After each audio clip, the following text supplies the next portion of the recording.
بسم الله الرحمن الرحيم. السلام عليكم ورحمة الله وبركاته. العدد من الناس طلبوا مني باش نعمل فيديو توضيحي لكي يجاوب على إشاعات اللي أصبحت منتشرة اللي كتقول بأن الزلازل الأخيرة هي من صنع البشر، والهدف منها هو يحصل واحد العدد كبير ديال الضحايا من الموتى باش يتقلل عدد السكان ديال العالم. وكتكلموا على شي حاجه سميتها المليار الذهبي، يعني اننا نقضيو على مليار ديال البشر باش الباقي يعيش مزيان، وخصوصا اننا وصلنا 8 مليار نسمه في العالم، وفي قريب في السنوات القادمه نوصل 10 مليار. معنى ان الكوكب الارض يعني غير قادر على انه يوكل ويعيش واحد العدد كبير ديال الملايير ديال لذلك فهاد المحاولة هذه نحاول فيها بواحد التبسيط معين باختصار نشرح بعض المسائل اللي هي علمية ومؤكدة، وكاين شي مسائل اللي هي غير مؤكدة كذلك. فأول حاجة، إذا كان زلزال اللي ضرب في المغرب في زلزال الحوز في شهر شتنبر، كان الهدف منه هو أنه يكون عدد الضحايا كبيرة، وكان داخل في هذه المؤامرة ديال قتل أعداد كبيرة فوق نوصلون مليار ديال الموتى. إذا كان هذا هو الدافع والسبب، فكان خص الناس اللي عملوا الزلزال كانوا يختاروا منطقة اللي فيها الناس بزاف، لا قدر الله كانوا يمشيو للدار البيضاء يكون عدد الضحايا بالملايين، يمشيو للمدن المليونيه في المغرب، يمشيو لفاس، يمشيو لطنجة، لمراكش، لسلا. علاش غادي يمشيو واحد المنطقه اللي فيها عدد السكان قليل؟ لحد الان تقديرات كتقول 300 الف نسمه هما اللي متضررين. الوفيات الان وصلت ل 3000 موتى، نحسبهم ان شاء الله شهداء، اللهم يغفر لهم ويرحمهم، والجرحى اللي واحد اكثر من 5000، الله يعجل بالشفاء ديالهم. يعني في المجموع في التوتال بحال كيقول في الدارجه كتكلموا على 8000 وشي 9000 الى اخره. ف يعني اذا لا قدر الله كان زلزال بهذه القوه هذه في منطقه اخرى في مدن الكبرى، فنتكلموا على مئات الالاف من الضحايا. اذا كان المفروض ان الناس هادو انه يمشيو يعملوا هاد القنبله ديالهم ولا هاد السلاح الخارق للعاده، لا السؤال كيفاش هاد السلاح هذا، كانوا يمشيو للبلدان اللي فيها مئات الملايين، ما يجوش للمغرب فيه 37 مليون ولا 36 مليون. فاذا نشككوا في المؤامره بهذه الناحيه. من ناحيه اخرى نمشيو دابا للعلم. العلم اش كيقول؟ اول حاجه نعرفوا شنو هو الزلزال، وسمحوا لي غادي نبسط وغادي نضطر نطول واحد شويه في هذا باش تكون الامور واضحه عند الناس. الكره الارضيه اللي كنعيشوا فيها هي في السطح ديالها كاين البحار والمحيطات، وكاين اليابسه اللي هو القارات، هو فين كنعيشوا. فين كنعيشوا القارات كتشكل 28% من المساحه ديال الكره الارضيه، و72% عباره عن بحار ومحيطات. ولكن هاد البحار والمحيطات ولا القارات الخمس، افريقيا واوروبا واسيا وامريكا واستراليا، هي فوق قشره ارضيه بحال القشره ديال البيضه. البيضه عندها قشره، هذيك القشره يعني السمك ديالها العرض ديالها 100 كيلومتر. 100 كيلومتر. والمساحه ديالها مساحه ضخمه، يعني ديال الكره الارضيه ككل، يعني اكثر من القارات، اكثر من اليابسه. يعني ديك اليابسه زائد البحر. هذه القشره الارضيه كتكون من صفائح، يعني اجزاء من هذه القشره هذه فيها 9 صفائح كبيره، و 12 صفائح صغيره كتسمى صفائح تكتونيه. هاد الصفائح هذه عندها اسماء ديالها، غادي يجيو لي بعض المثال اللي ضرب في زلزال الحوز. هاد الصفائح هذه كتحرك بواحد مجموعه الحركات، اما كتباعد فيما بيناتها ولا كتقترب مع بعضياتها، ولا وحده كتدخل تحت وحده. فهذا هو الزلزال. كيوقع الاقتراب او الابتعاد او وحده كتدخل تحت وحده كيحدث زلزال. والزلزال واحد المجموعه يعني بقوات مختلفه، وكيتعبر واحد المقياس اللي كيتسمى مقياس ريختر، سلم ريختر. فحال اللي كنعبروا درجه الحراره كنقولوا 20 درجه مئويه، 30 درجه مئويه. بحال اللي كنعبروا الامطار الشتاء كنقولوا بالمليمترات، سقطت 20 مليمترات او بضعه مليمترات ولا 5 مليمترات الى اخره. فهذا هو مقياس العلماء كيتفقوا عليه، هو مقياس ريختر. فملي كنتكلموا على الزلازل يعني يمكن يكون يعني في 6 ولا حوالي 6 7 اكثر من 7. الزلزال اللي ضرب الان الحوز والاقاليم المجاوره كنتكلموا على 7 درجات حسب الخبراء المغاربه، وبعض الخبراء في الخارج في بعض المراكز كيتكلموا على 6.8. ما كيهمناش 6.8 7، هذا كيبقى هو الزلزال الكبير اللي عرفوا المغرب على الاقل في 100 عام الاخيره. لان في 2004 كان الزلزال ديال الحسيمه ب 6.3، والزلزال اللي كان في 1960 ديال اكادير كان فقط 5.7، وكانت خسائر ديالو كبيره جدا، كبيره. الثلث ديال المدينه مشاو وثلث السكان توفوا. اذا هذا هو الزلزال. الزلزال اللي وقع في الحوز هو الحركه كانت ما بين صفيحتين. واحد الصفيحه كتسمى الصفيحه الافريقيه، واحد الصفيحه كتسمى الصفيحه الاوراسيه. باش نعرفوا الحجم ديال هاد جوج الصفائح، باش يقول لك الانسان راه كاين شي واحد هو اللي كان وراء هذا. فعلا كان هو هذا الواحد، غنقولوا شكون هو، فهمتي. ولكن الصفيحه الافريقيه المساحه ديالها باش تعرفوا الحجم ديالها 61.3 مليون كيلومتر مربع،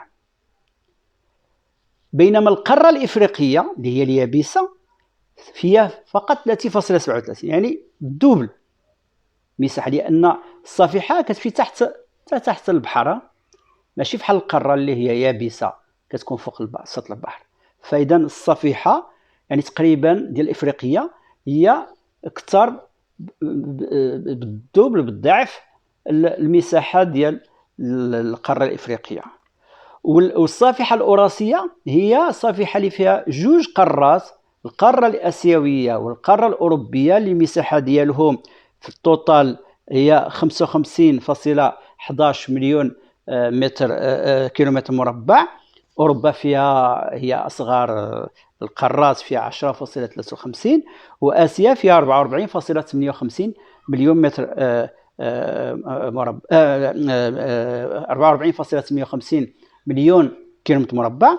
والصفيحه الاوراسيه حتى هادو ملاصقين، جوج قارات ملاصقين، فيهم 67.8، يعني تقريبا قد الصفيحه الافريقيه، زيد عليها واحد شويه. هذا كاين الزلزال وكاين الهزات الارضيه. الزلزال هو اللي كيكون قوي بهاد الدرجات اللي كنقولوا 6 7 8 الى اخره. والهزات الارضيه كتكون قليله، يمكن يشعر بها الانسان، كتكون ضعيفه، يمكن يشعر بها الانسان، يمكن ما يشعرش بها، ما علينا. وكاين شي حاجه سميتها التسونامي، كنسمعوا بزاف التسونامي اللي كيكون فيه المواج كبيره توصل 20 متر ولا اكثر، واللي كيدخل البحر في وسط الاراضي اليابسه ويغرق مدن وكذا، وكيمشي بكيلومترات، ويمكن تجي موجه مور موجه، ماشي موجه واحده فقط. هذا تا هو شنو السبب ديالو؟ الزلزال كيكون في وسط البحر فقط. ملي كيكون زلزال في وسط البحر كيوقع هذا الدفع ديال الماء البحر للخارج، وكيخرج وكيجي على امواج كبيره، وكيخرج كيدخل في الارض. هذا الفرق. اذا عندنا الزلزال ديال الحوز، عندك جوج الصفائح التوتال ديالهم اللي هو حوالي 130 مليون كيلومتر مربع. دابا قولوا لي بالله عليكم، شنو هذه القوه الخارقه اللي تشبر جوج الصفائح اللي الحجم ديالو 130 مليون كيلومتر مربع، وتضربوا مع بعضياتهم او تبعدوا مع بعضياتهم او تشبروا وحده ودخلها تحت وحده. هذه قوه خارقه ليست الا للخالق سبحانه وتعالى. البشر مستحيل وخا يجمع البشريه منذ ان خلق الله ادم الى قيام الساعه باش تكون عندهم هذه القوه هذه والقدره هذه، ولا حتى يعتمدوا على شي حاجه اخرى. بالفعل التفجيرات النوويه ولا السدود الكبرى اذا كتعملنا واحد الثقل معين، ولا الاستغلال ديال المياه الجوفيه بشكل كبير كيعطينا فراغات، وبالتالي كيعطينا اللا توازن تحت الارض، ولا الاستغلال ديال استخراج المعادن بواحد الشكل غير صحيح كيؤدي لنا لهزات يمكن تسبب في هزات ارضيه ولكن محدوده، بحال القنابل اللي كتسقط في مدن او في اراضي كتعمل واحد الاهتزاز معين ولكن محدود، والاثر ديالو والقوه التدميريه اللي كتسمى. اما القوه ديال الزلزال قوه عظيمه جدا، عظيمه بحيث انه كتختفي. يعني شتو الارض دابا الان اللي فيها الجبال اللي كاينين، السهول والهضاب والتلال والوديان، هاد اللي كنسميهم بالتضاريس، هذه كلها نتيجه زلازل تعملت في عصور جيولوجيه بالمليارات السنين. وبعض الزلازل بالقوه ديالها راه يمكن كتختفي، يعني تمشي يعني تختفي، ما تبقاش جزر اولا تطلع جزر من البحر. وواحد في المغرب كتعاني واحد الجزيره سميتها جزيره سبارتيل، حدا طنجة، حدا بحر سبارتيل، فين كاين مناره سبارتيل او راس سبارتيل اللي هو فيه ملتقى البحرين، البحر المتوسط والمحيط الأطلسي. كان بالقرب منه واحد الجزيره سميتها جزيره سبارتيل، وكادي واحد 19000 سنه وقع زلزال كبير، قدرت القوه ديالو ب9 درجات، يعني فقط 2 درجات اكثر من الزلزال ديال الحوز، وغرقت هذيك الجزيره. ولكن انا راه هي تحت البحر، والانسان انذاك باقي ما تخلقش، باقي ما خلقوش الله سبحانه وتعالى. الانسان العمر ديالو هو 11000 سنه تقريبا، جديد في الكوكب الارض. ولكن كاين بعض المخلوقات اللي كتشبه الانسان اللي عندها ملايين او مئات الاف السنين او عشرات الاف السنين. اذا يعني نساو انه شي قوه عظمى بشريه ومن صنع بشر انه ممكن انها تؤدي الى زلازل. كاين قضيه بين الاشاعات اللي كانت، وهي انه ظهرت اضواء، واحد الضوء زرق ولا ابيض ولا هذا. فعلا كتظهر بعض الاضواء بالنسبه لمراكش، اللي شافوه في مراكش ولا هذا، بعض الكاميرات التقطت واحد الضوء ابيض. هذاك الضوء الابيض ما كاينش تفسير ديالو الان، واش هو غير شي بوز ديال الضوء انفجر بقوه الزلزال ولا. ولكن حتى العلماء كيقولوا بعض الزلازل، ماشي كل الزلازل، يمكن يجي واحد الواميض كيتسمى واحد الواميض، واحد الضوء، ويمكن يكون بالالوان بسبب الصخر، الحجر، نوع الحجاره، خصوصا حجر ديال الكوارتز. بعض الحجار يعني بحال بعض مثلا كنحكوها بعضياتها جوج حجرات يمكن تعطينا الضوء، ويمكن تشعلوا بها العافيه الى اخره. نفس الشيء ديك الهزه الكبيره يمكن يوقع الضغط في ديال في بعض الطبقات الصخريه، ويمكن يعطي لنا الضوء هذا، ولكنه قليل، ماشي حالات كثيره، وبسرعه كيمشي ما كيتعطلش. ويقال انه كيكون قبل الزلزال ماشي بعد الزلزال. ها فالعلماء باقي مختلفين فيه، والتفسير ديالو العلمي هو هذا. لحد الان يمكن البحث يتطور، ولكن الصور اللي تم الترويج ديالها هي صور مفبركه كترجع لمايو 2000، شهر ماي 2020 كانت نشرت انذاك. ما كيهمناش، ولكن نسبيا كاين تفسير ديالها العلمي. والحاجه الاخرى اللي بغيت نشير لها وهي كلنا كنعرفوا سوره الزلزله. بعد أعوذ بالله من الشيطان الرجيم، بسم الله الرحمن الرحيم. إذا زلزلت الأرض زلزالها وأخرجت الأرض أثقالها وقال الإنسان ما لها يومئذ تحدث أخبارها بأن ربك أوحى لها يومئذ يصدر الناس أشتاتا ليروا أعمالهم إلى آخر الآيات.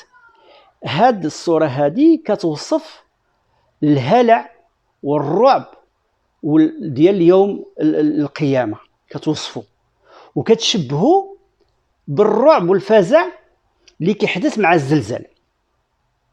لذلك هذا الزلزال هو آية من أكبر الآيات ديال يعني شي حاجة معجزة. لذلك الناس لحد الآن ما استطاعوش يعني البحث العلمي والتقني لحد الآن باقي ما استطاعش يتنبأ بحدوث الزلازل. يمكن في المستقبل يوقع يعني تقدم البحث العلمي أكثر، يمكن نتنبؤوا له بحال كنتنبؤوا بأجواء الطقس، غدا طيح الشتاء، بعد أسبوع بعد أسبوعين يكون الرياح قادة إلى آخره. الآن باقي البحث العلمي العلم باقي ما وصلش لهذه الدرجة هذه، ولكن يمكن له يوصل. يمكن له يوصل ماشي أسرع، ولكنه اللي مهم هو أن الزلزال ملي كنشوفوا التشبيه ديال القرآن الكريم شبها لأن التشبيه في القرآن الكريم غير باش الإنسان يفهم، لأن هذا الغيب، عالم الغيب هو ما عين رأت ولا خطر على قلب بشر، شي حاجة ما كيناش في الدنيا، ولكن الله سبحانه وتعالى باش كيقرب لنا باش نفهموا هذا نهر من لبن، العسل في الجنة. ولكن واش هو العسل ديال كيف في الأرض في الدنيا؟ واش هو اللبن؟ نفس الشيء.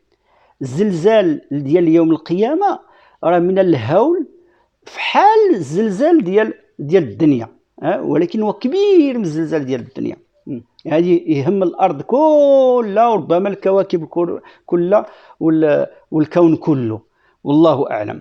فهذا في العالم الغيب، غير باش تعرفوا راه كاين واحد يعني القوة ديال الخارقة، القوة ديال الله سبحانه وتعالى، لا قوة إلا قوة الله هي اللي ممكن تعمل الزلزال. إذا جاء التشبيه في هذه الصورة هذه، والله أعلم. وعلماء التفسير تكلموا في هذا الشيء، وحنا ماشي من أهل الاختصاص، ولكن غير باش جات المناسبة باش تكلموا. الخلاصة باش ما نطولش عليكم أكثر، يعني خاص الناس ما تثقش في كل ما ينشر، فيديوهات ومواقع التواصل الاجتماعي وهذا، لا، لأنه كاين شي حاجة سميتها الإشاعة. الإشاعة أصبحت ماشي إشاعة غير بسيطة هضرة مع هنا وهنا وكتنتشر الإشاعة، لا، الإشاعة أصبحت فن كتستعمل فيه تقنيات حديثة، يعني الوسائل التقنية ديال الفيديوهات مفبركة والصور مفبركة إلى آخره، وهي تجارة لأنك تدخل فلوس، لأن اللي شاف هذيك الفيديوهات والصور كيطلع نسبة المشاهدة ترند، والمداخل كتدخل على أصحاب الإشاعة. ولذلك اللي علينا هو أن دائما نثق في العلم وفي العلماء وفي المؤسسات الرسمية. واستسمح إن أطلت، والسلام عليكم ورحمة الله تعالى وبركاته.